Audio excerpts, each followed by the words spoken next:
पाऊस वाढलाय. पावसाळ्यात मस्त गरमागरम कुरकुरीत तळलेले भाजी खायची इच्छा होते ना. पण थांबा, आयुर्वेदामध्ये पावसाळ्यात काय खावे आणि काय टाळावे हे कटाक्षाने सांगितलेले आहे. वात दोष वाढतो आणि आपली पचनशक्ती मंद झालेली असते. त्यामुळे पचायला हलके, सात्विक, ताजे, गरम अन्न खावे असे सांगितले आहे.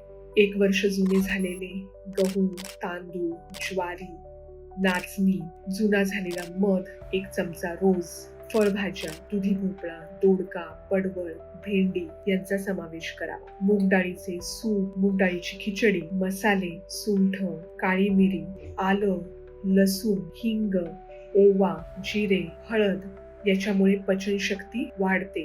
यांचा भरपूर प्रमाणात जेवणामध्ये वापर करा.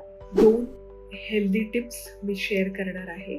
रोज कोमट पाणी किंवा सुंठ, जिरे टाकून उकळलेले गरम पाणी दिवसभर पीत राहावे. तसेच दुसरी हेल्थ टिप, ताजे ताक जेवण झाल्यानंतर सुंठ, मिरे आणि सैंधव मीठ टाकून नक्की घ्यावे. आयुर्वेदानुसार हे 5 पदार्थ कटाक्षाने टाळा. पालेभाज्या, शिळे अन्न, जंक फूड, दही, कच्चे सॅलड. हेल्दी सूप रेसिपी, 2 गाजर, 1 बीट मिक्सरमध्ये वाफवून झाल्यावर ग्राइंड करून घ्या. त्याच्यात गरम पाणी टाकून तूप जिऱ्याची फोडणी, गूळ, दालचिनी पूड ही चवीनुसार ऍड करा आणि सैंधव मीठ टाकून नक्की घ्यावे. त्याच्यामुळे पावसाळा आरोग्यमय पावसाळा.